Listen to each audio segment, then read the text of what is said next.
Everybody say hi to Wrangler. Say hi, buddy. Good boy. Alright. So let's get started today. Let me come around. How's it going? Just wanted to go over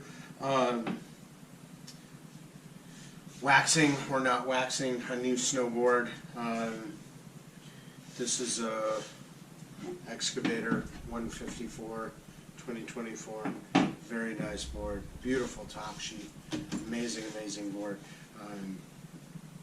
Welcome. Thanks for watching again, if I didn't already say it. So, all new boards come with a factory wax. I found on a couple boards, I don't know if you can see it, but there's a Rome Ravine right here. Kind of had a lot of wax on it.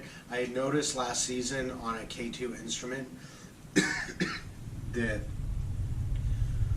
first few runs, almost like the whole first day, it was pretty grabby, it was pretty slow, and I thought it was because of the temperature of the wax.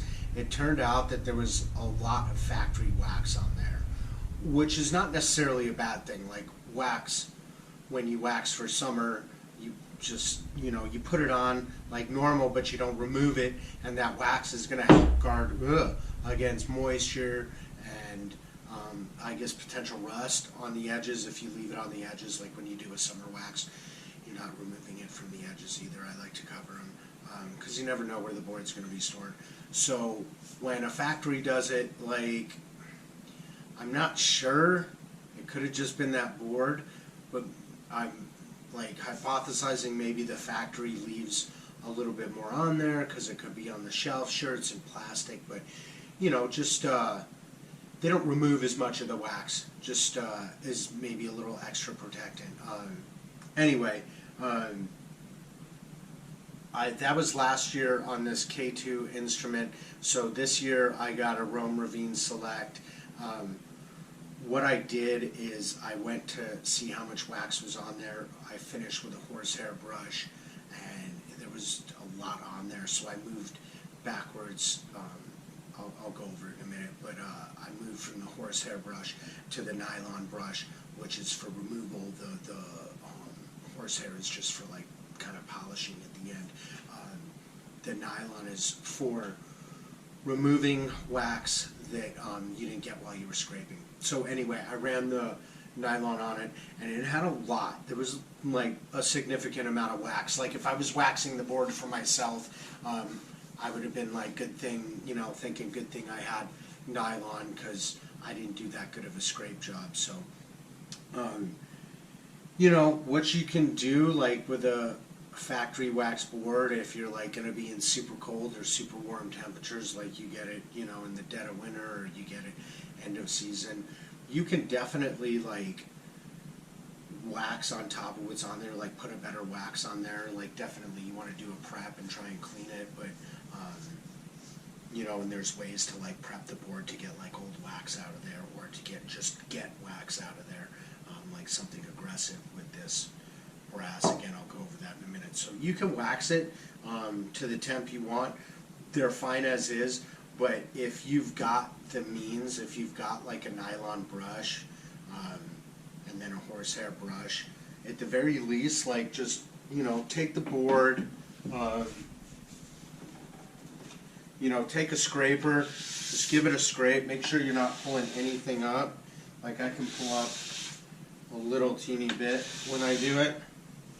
There's a little bit on there, not much though. Yeah, so you can try and do that. There's a little bit on there. But what I recommend doing is taking a nylon like hand brush, nylon horsehair brush if you got them, and just kind of go over it. I got roto brushes. They're fancy. You do not need these at all. You can use hand brushes. You can use, I use something like this forever. I got at the hardware store. That works fine for nylon brushing. So just kind of go over it.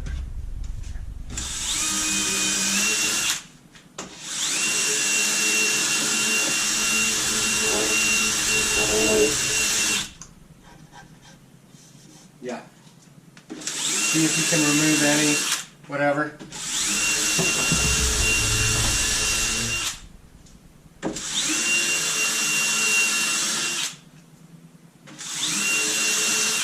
Got a little bit.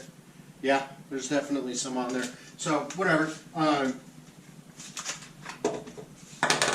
That's basically it. Horsehair, nylon. Give it a finish like you would a normal board and a normal waxing, just to kind of get any little bit of excess off of there.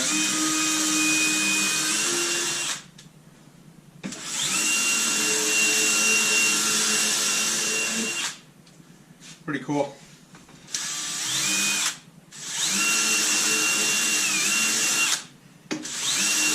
Anyway, that's it.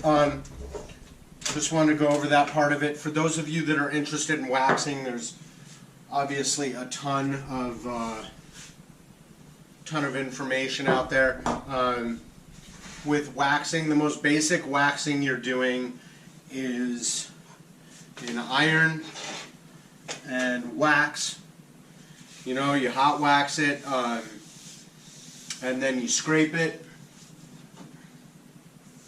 and then use something like nylon. I always use nylon brush, and then I use kitchen sponges, the kind with the what do you call it, the Brillo. Can't remember what you call this, but you know, you do this and you scrape it. And they have like fancy hand brushes, like One Manufacturing has them, Side Cut makes them. You can get those Demon kits for super cheap that'll have all the brushes. And then, you know, just kind of buff it out like this. You can do like crisscross hatch pattern, like go this way and that way. That's the way I did it forever. Never had a problem. Just wanted to like get more nerdy with it. That's why I got the roto brushes. But again, roto brushes are just fancy versions of hand brushes. So at your most basic, you're hot waxing, you're scraping, and you're buffing out. What you want to do, if you want to start to get into it, the other steps you can do, you do a base cleaner. I got this this JG base cleaner. I got this off of Amazon. It was not expensive. It was like 20-25 bucks.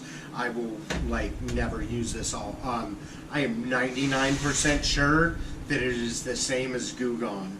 So Goo Gone is all natural citrus cleaner. Smells the same, feels the same as this stuff. So anyway, do a nice base clean. I like to use these blue shop towels. What's up, buddy?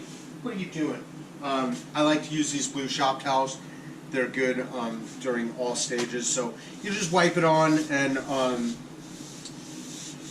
try and wipe off as much as the surface dust as you can. Second step of the detailed process is either a brass roto brush, or they have steel and brass hand brushes. You want to like clean the dirt out of the base, out of the structure, and you're essentially getting it all set up for a nice wax. Pick your temperature. If you do all temperature, you can do all temperature. I use One Ball J. They have waxes for every temp. This is a super ice cold wax. This is 12 degrees and lower. They've got 12 to 23. They've got a 21 to 28. They've got a warm weather. What's warm weather? Upside down, 28 and above. And then they have summer slush that you can add in. Whatever, cool stuff. Again, you don't need it all. One Ball J is my preferred wax. The X waxes, they're nice stuff. The four-wheel drive waxes, there's stuff that's a little bit more temperature forgiving. If you don't nail the temperature of the snow exactly, it's a little bit more forgiving. You know, you won't like lose speed as much as with the X wax. Although honestly, I've never had a problem because a lot of these waxes are used for racing and stuff, and that's really specific for 99% of us. We're just trying to glide, cruise, not get stuck in powder and catwalks and stuff like that. let's see, they also have F1 wax. Their F1 Graphite Plus is a really good. It's faster than any of the four-wheel drive waxes, almost as good as the X wax. When you get four-wheel drive waxes, like the old and the old X wax, they only do it with the four-wheel drive wax. They smell phenomenal. Every time. So good.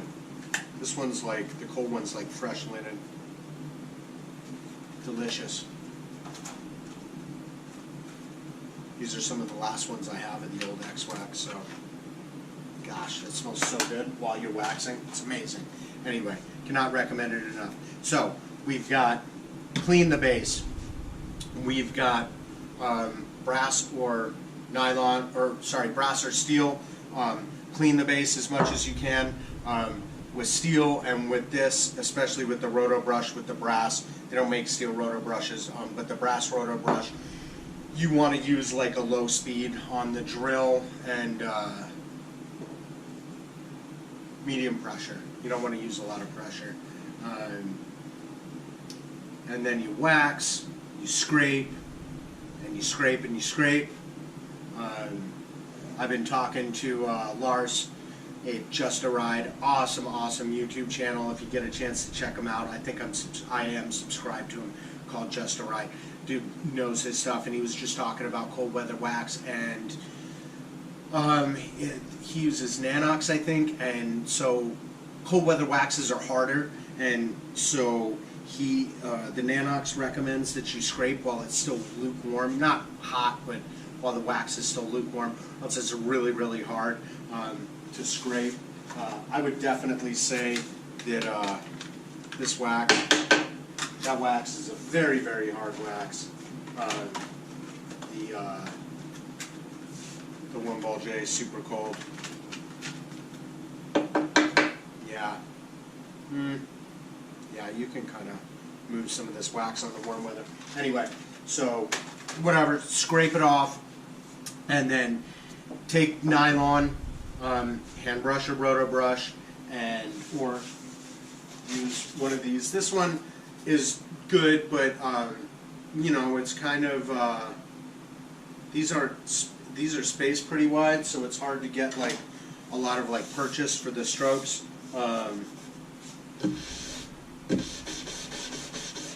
It's crazy. You can use the nylon just like this. Anyway,